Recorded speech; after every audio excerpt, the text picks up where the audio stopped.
जय हो कुमाऊं, जय हो गढ़वाला, जय हो कुमाऊं, जय हो गढ़वाला।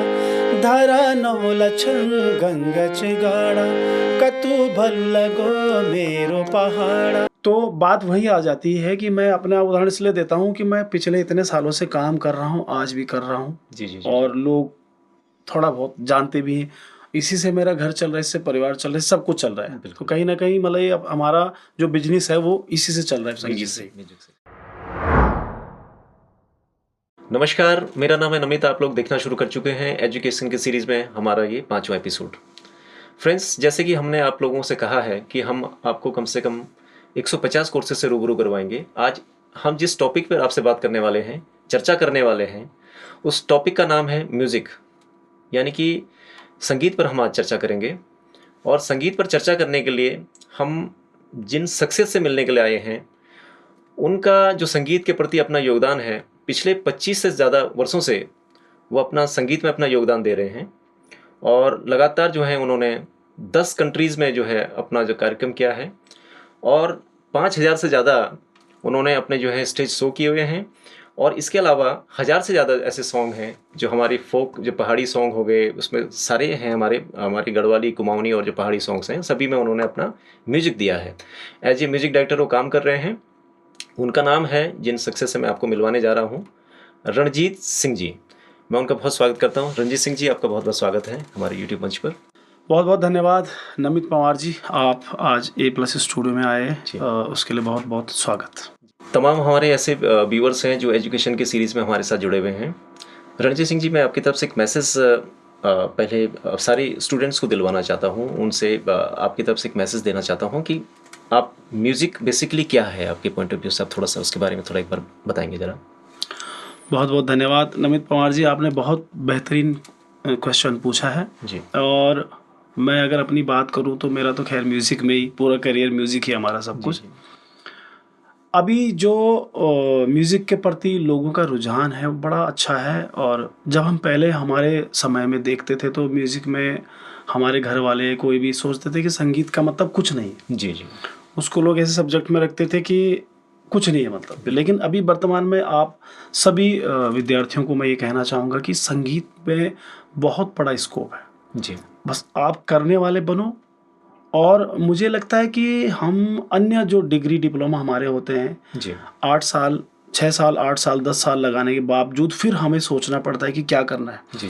लेकिन संगीत एक ऐसा एजुकेशन, ऐसी पढ़ाई है जी कि आपने 6 साल के बाद विशारद प्रभाकर जैसे ही पूरा हुआ या MUs BMUs पूरा हुआ, उसके बाद आप 100% आप जॉब कर सकते हैं या फिर कहीं पर अपनी संस्था खोल के उसको चला सकते हैं, अपना करियर बना सकते हैं। करियर बना सकते जी हैं। जी जी जी। और इसमें पूरा आपको जिस संस्था से, जिस ट्रस्ट से आप ये कर रहे हैं, वो संस्था भी आपको पूरा सहयोग देती है। जी उदाहरण के लिए कि अभी हम जैसे हमारे भारत सरकार के माध्यम से मुंबई गंधर्व विद्यालय, जो कि दिल्ली में बहुत बड़ा नाम है वहाँ का। बिल्कुल। उसके अलावा भातखंडे हिंदुस्तानी संगीत विद्यालय, मैं भी भातखंडे का ही स्टूडेंट हूँ। जी जी जी। और उसके अलावा प्राचीन कला केंद्र पंजाब यूनिवर्सिटी है, प्रयाग संगीत समिति है, इलाहाबाद ट्रस्ट है। इसके अलावा और भी बहुत सारे हैं जिसमें आप म्यूजिक में अपनी पढ़ाई कर सकते हैं और बहुत कम समय में बड़ा अच्छा रिजल्ट आप उसका पा सकते हैं। ये आपको एक व्यूअर्स जितने भी हमारे देख रहे हैं, जो हमारे स्टूडेंट हमें देख रहे हैं, सुन पा रहे हैं, तो रणजीत सिंह जी ने ये बहुत संक्षेप में आपको समझा दिया है कि किस तरह से आप अपनी तैयारी कर सकते हैं, किस तरह से आप म्यूजिक में अपना जो है करियर बना सकते हैं। इसके लिए क्या क्या आपके जो है, किस तरह से अपने आप को प्रिपेयर करना होगा। हाँ, मैं एक बात आपकी बात काटूंगा नवीन जी कि इसमें एक चीज़ और ध्यान रखनी होती है हमें। जी जी।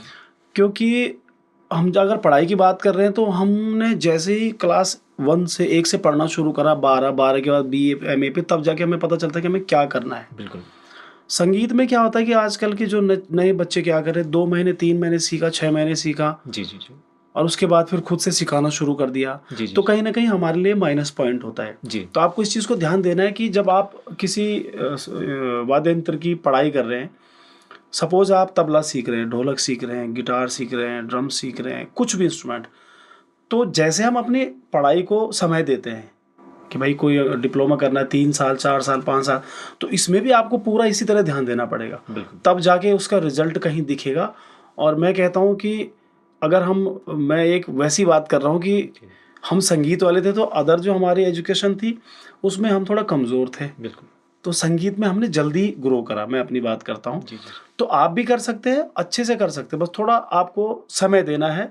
ऐसे नहीं कि 3 महीने सीखा, 6 महीने सीखा, फिर आप बोलोगे मुझे कुछ हो नहीं रहा है। बिल्कुल। उसके लिए आपको प्रॉपर इन संस्थाओं पे जा सकते हैं, जो जो नाम बताएं, पूरा एजुकेशन ले सकते हैं। नेक्स्ट क्वेश्चन पे हम आते हैं रंजीत सिंह जी।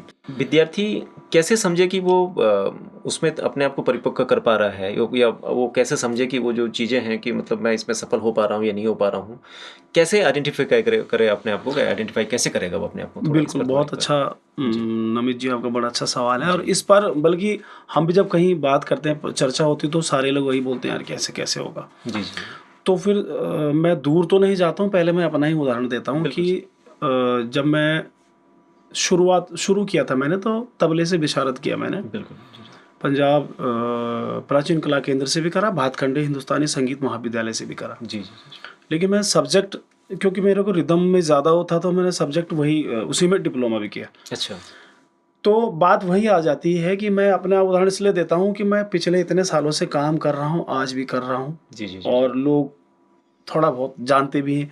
इसी से मेरा घर चल रहा है, इससे परिवार चल रहा है, सब कुछ चल रहा है। तो बिल्कुल कहीं ना कहीं मतलब ये अब हमारा जो बिजनेस है वो इसी से चल रहा है, संगीत म्यूजिक से से ही। म्यूजिक से जी ऐसे ही उत्तराखंड में बहुत सारे संस्थाएं हैं जी कि जो संगीत के माध्यम से ही बड़े बड़े संस्थाएं चला रहे हैं, जो एजुकेशन लोगों को दे रहे हैं। जी जी जी तो इससे बड़ा उदाहरण, और उत्तराखंड के बहुत सारे लोग ऐसे ऐसे कि जिनको पद्मश्री मिल गया है और बड़े बड़े रत्न मिले हैं, तो संगीत के माध्यम से मिले। अच्छा अच्छा तो प्रयास करने से कुछ भी हो सकता है। जी, तो आप समझ पा रहे हैं कि जैसे रणजीत सिंह जी ने बताया कि देखिए, अगर आप जानना चाहते हैं कि किस तरह से आपके अंदर टैलेंट है, तो पहले आपको इस चीज़ को समझना पड़ेगा।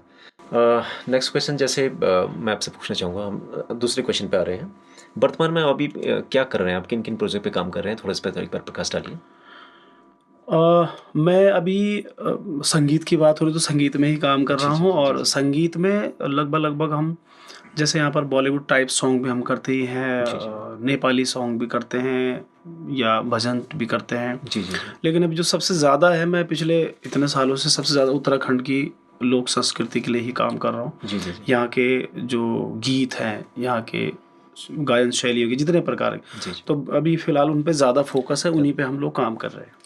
जी जी, तो जैसे कि आप समझ पा रहे हैं, और मैं भी आपका काफ़ी बड़ा फ़ैन रहा हूँ, क्योंकि मैंने भी काफ़ी सालों से आपको सुना है, और आपके म्यूज़िक में जब भी मैं सुनता हूँ तो उसमें एक हमारी जो अपनी कल्चर है उसकी खुशबू उसमें समाई हुई है। मैं अच्छा लगता है आपके गानों को सुनना, और जो आप बना रहे हैं उस पर भी काफ़ी सारे आपके लिए शुभकामनाएं हैं। मैं नेक्स्ट क्वेश्चन में आ रहा हूँ। मैं ये जानना चाह रहा था कि अब आप अपने दृष्टिकोण से आप शास्त्रीय संगीत और लोकगीत को कैसे देखते हैं? रणजीत सिंह जी, थोड़ा इस पर एक बार प्रकाश डालिए, ताकि एक इंस्पिरेशन जो है हमारे तमाम व्यूअर्स को चले जाए, वो भी समझें इस चीज़ को। ये वाली बात बार बार हमारे बीच में आती है कि बहुत सारे लोग कहते हैं कि मैं तो भाई पहाड़ी गाना नहीं गाता, मैं तो हिंदी गाता हूँ, जी जी जी मैं तो इंग्लिश गाता हूँ, मैं तो फलानी गाता हूँ। जी जी लेकिन हमारे हिंदुस्तान की सबसे बड़ी खासियत, जैसे मैंने पहले बोला, कि शास्त्रीय जब तक है तब तक हमारा संगीत वो उसका बेस वो है। है, क्योंकि शास्त्रीय हर जगह, क्लासिकल के बिना तो कुछ नहीं है। बिल्कुल बिल्कुल आप चाहे कोई सा भी गाना उठा लो, ज़रूरी नहीं कि आपका, अब जैसे हमारे पहाड़ी गीतों में क्या है कि देश राग हो गया, भूपाली हो गया, जी, मतलब जो बहुत सारी कंपोजिशन ऐसी है कि जिसमें जिनमें ये राग हमारे यूज होते हैं, रागों की छाया है। जी जी जी और हर गीत में रागों की छाया है, जी जी और राग ही हमारी जो क्लासिकल शास्त्रीय का मेन वही वो है। जी जी जी तो मुझे लगता है कि कोई भी गीत बिना राग के तो नहीं है। नहीं है। जी हाँ, उस राग के पूरे सुर उसमें ना लगते हों, जी चाहे जी हल्की सी छाया है, जी जी जी लेकिन राग जरूर रहता है हर गीत में। बिल्कुल बिल्कुल। नेक्स्ट सवाल मैं आपसे पूछने जा रहा हूँ कि इसमें एक हमारा एक सवाल और निकल के आता है हमारे म्यूजिक से रिलेटेड। उत्तराखंड में गायन शैली के बारे में कुछ प्रकाश आप डालिए कि किस तरह से आप देखते हैं इसको। हमारे उत्तराखंड में बहुत प्रकार के गीत हैं, जी बहुत जी जी प्रकार की शैलियाँ हैं, लेकिन अब वही है कि हम जब आए हैं तो हो सकता है उस समय तक काफ़ी गीत पीछे चले गए, जिनके बारे में पता ही नहीं, कोई जी जी बताने वाला है नहीं। जी जी जी लेकिन ये है कि जहाँ तक हमें जानकारी मिली, जहाँ तक हमने सुना, जहाँ तक हमने पढ़ा, जी जी जी तो उत्तराखंड में काफ़ी प्रकार की गायन शैली है, क्षेत्रों के हिसाब से अलग अलग। जैसे अगर सपोज हम कह रहे हैं कि कुमाऊँ और गढ़वाल जी जी या जौनसार हमारा जो क्षेत्र है, जी जी जी कुछ कुछ गीत ऐसे हैं कि जो सेम है, जी जी लेकिन उनके नाम अलग अलग हो जाते हैं। जैसे हम अगर वहाँ न्योली कह रहे हैं कुमाऊँ में, तो यहाँ पर हम उसको बाजूबंद के नाम से देखते हैं। बाजू जी वहाँ पर हम अगर झौड़ा चांचरी देख रहे हैं तो यहाँ पर हमारा थड़िया चौपला हो गया। अच्छा अच्छा। इसी तरह से यहाँ पर छपेली हो गई, यहाँ पर पट शैली पटदार गीत हो गया। तो ये यहाँ पर छोपती हो गया, रासो हो गया, मंडाण हो गया, तांदी हो गया, झुमेलो हो गया, लाली हो गया, और ये अपना उधर कुमाऊं क्षेत्र में जाते हैं तो भगनौल हो गया, ऋतुरैन हो गया, झौड़ा चांचरी, न्योली, जी जी जी। जागर, पावड़े, कथाएं, बहुत प्रकार के अथाह है संगीत। बस जितना अंदर घुसेंगे, जितना हम ज्ञान प्राप्त करते हैं उतना आपको मिलेगा। नेक्स्ट क्वेश्चन पे हम आ रहे हैं। उत्तराखंड संगीत जगत में आपका क्या मुख्य योगदान रहा है, थोड़ा सा इस पर थोड़ा प्रकाश डालेंगे एक बार? जहाँ तक मैं बोल पाऊँ, क्या पता अधिक ना बोल पाऊँ जी, क्योंकि जी, काफ़ी साल हो गए हैं और इतना याद हो ना हो, लेकिन जितना जो मेन हमारे पॉइंट हैं उन जी, पे जी। मैं थोड़ी सी बात करूँगा कि पहला तो सबसे पहला मेरा जो सपना रहा है कि मैं उत्तराखंड की संस्कृति के लोक संस्कृति के लिए काम कर रहा हूँ, जी जी जी।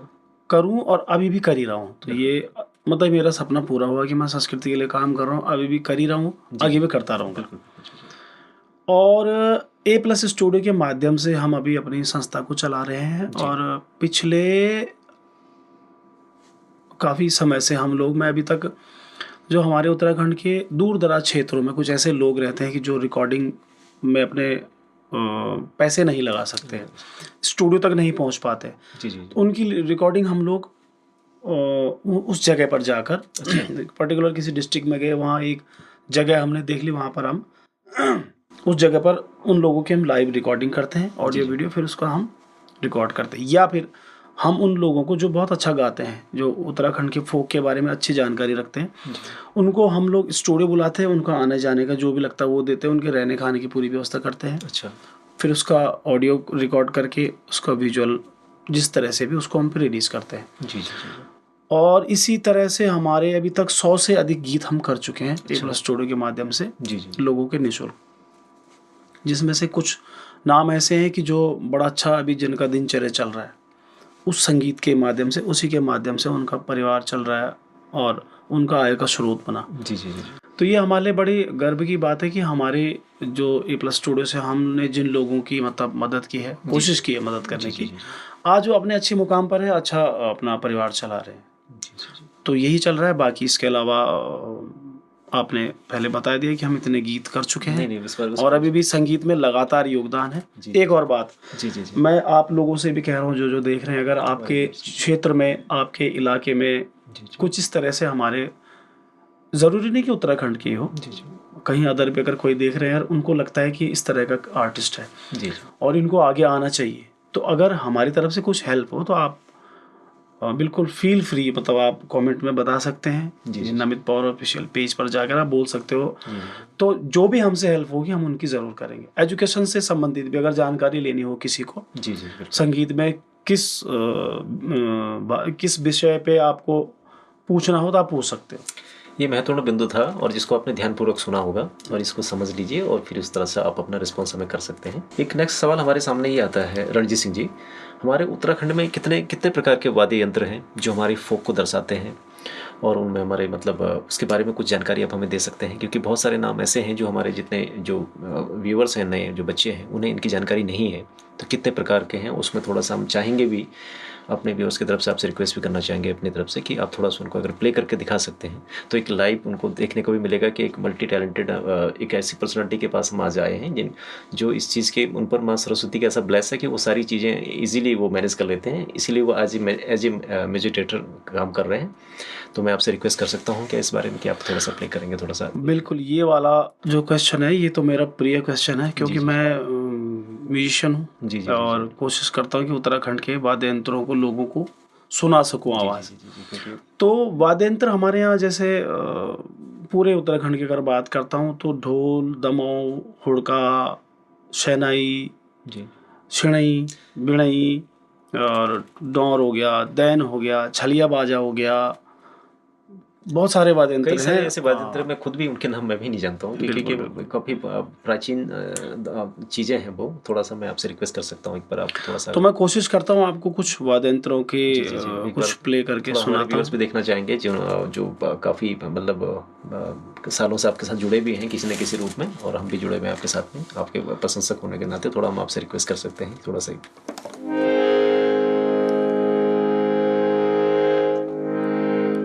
आप लोगों को एक दो मंगल गीत की लाइन सुनाता हूँ और उसके बाद में एक आजकल हमारा बहुत पॉपुलर गीत है जो इस बार की 26 जनवरी की रैली में बजा था और हमारा उत्तराखंड राज्य प्रथम आई थी उसकी रैली। इस बार हमारे उत्तराखंड की जो झांकी थी, दो लाइन उसकी भी सुनाऊंगा। हाँ देना हूँ या खोली का गणेशा देना हूँ या मोरी का नारायणा देना हूँ या पंचनाम देवा देना हूँ या हरि को हरिद्वारा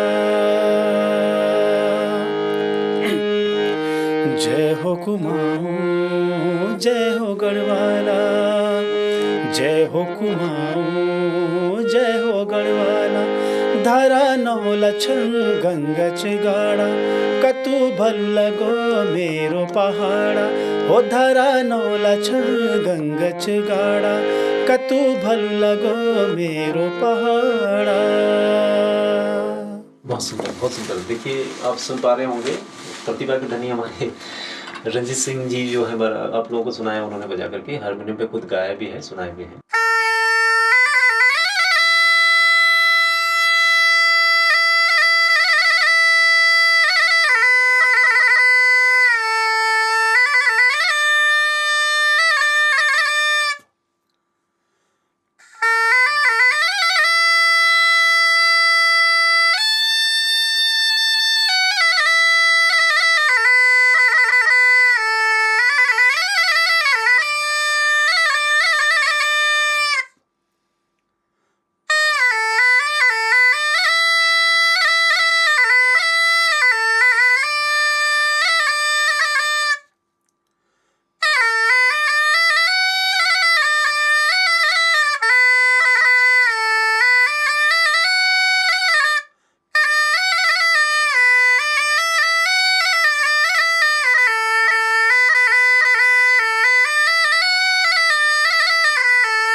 बहुत सुंदर, बहुत सुंदर। अभी आप देख पा रहे होंगे ये दूसरा इंस्ट्रूमेंट था जो रणजीत सिंह जी ने बजाया और बहुत ही बेहतरीन तरीके से उन्होंने इसको इस कला का प्रदर्शन किया।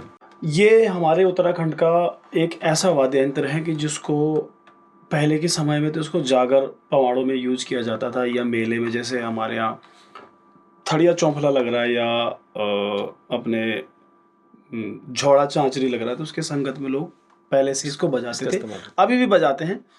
लेकिन अभी इस गीत का जो हम लोगों ने प्रयोग किया है बहुत सारे गीतों में प्रयोग हुआ है और जो कि जिसका हमें बहुत अच्छा रिजल्ट दिखा है। तो शायद नाम आपको पता ना हो लेकिन आवाज़ इसकी आप लोग अच्छी तरह पहचानते होंगे। इसको हुड़का कहते हैं, कहीं कहीं इसको हमारे इलाके में धौंसी भी कहा जाता है, धौंसी। तो ये इसका थोड़ा सा एक दो ताले मैं आपको सुनाता हूँ।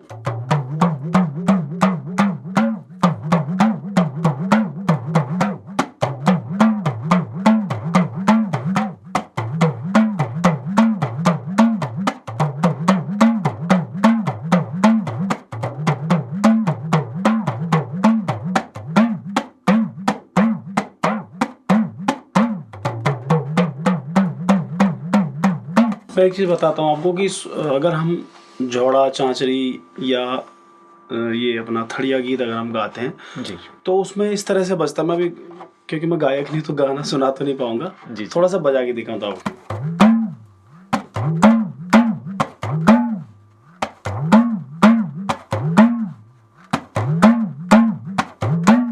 इसी को थोड़ा फास्ट कर देते हैं तो उसका अलग रूप बन जाता है।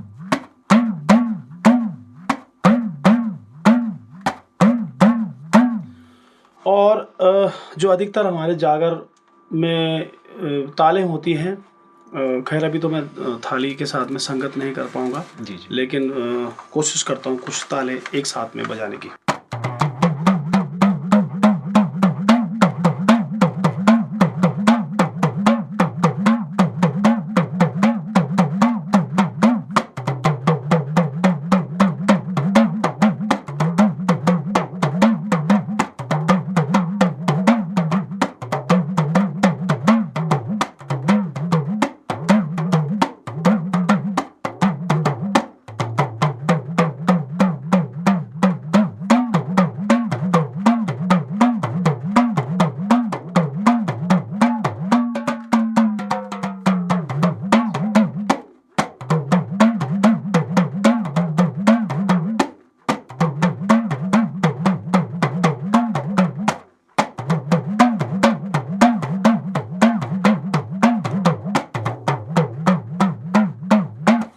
तो ये था हमारा पहाड़ी वाद्य यंत्र हुड़का धौंसी। एक इंस्ट्रूमेंट मैं और रिक्वेस्ट करूंगा कि एक और इंस्ट्रूमेंट है हमारा पहाड़ी, उनको भी थोड़ा प्ले करके एक बार बता देंगे हमारे दर्शकों को। तो ये हमारे उत्तराखंड का एक बहुत ख़ास वाद्य यंत्र है। इसको हम लोग डौर बोलते हैं। इसको कई इलाके में डुंगर भी कहा जाता है। और जो हमारा शंकर भगवान का जो डमरू है उसी का ये रूप है, उसी से बना हुआ है। उसको डमरू कहते हैं, हम लोग इसको दौर कहते हैं, डुंगर कहते हैं। कोशिश करता हूँ 2-3 ताले सुनाने की और आपको उम्मीद आए। हालांकि इसका मज़ा तो इस थाली के साथ ही आता है। अगर साथ में थाली बजे तो बहुत आनंद आता है, लेकिन अभी आज हमारे पास वाद्य यंत्र वादक है नहीं, तो कोशिश करता हूँ 1-2 ताले सुनाने की आपको।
ये था हमारे कुछ उत्तराखंड के वाद्य यंत्रों का वादन।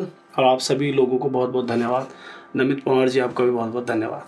फ्रेंड्स, अभी आपने देखा, अब मैंने आप लोगों को एक ऐसे मल्टी टैलेंटेड पर्सनालिटी से मिलवाया, रूबरू करवाया, जिनके अंदर माँ सरस्वती का उन पर ब्लेस है और उन्होंने बहुत सारे इंस्ट्रूमेंट भी आपको प्ले करके बताया। उन्होंने संगीत की बारीकियों को आपके सामने साझा किया और आपको एक मैसेज दिया कि किस तरह से आप संगीत में अपने जो करियर को, जो बच्चे जितने भी हमारे व्यूअर्स हैं, छात्र छात्राएँ हमें देख पा रहे हैं, हम जो हमसे क्वेश्चन करते हैं कि म्यूजिक में कैसे अपने करियर को हम बेटर बना सकते हैं, उनकी बातों को आप सुनिए।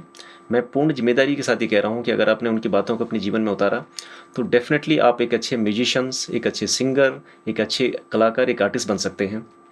आज के लिए इस प्रोग्राम में बस इतना ही। मैं आपसे लेता हूँ विदा। फिर एक नए सेशन में एक नए सब्जेक्ट के साथ में फिर आपसे रूबरू होऊंगा।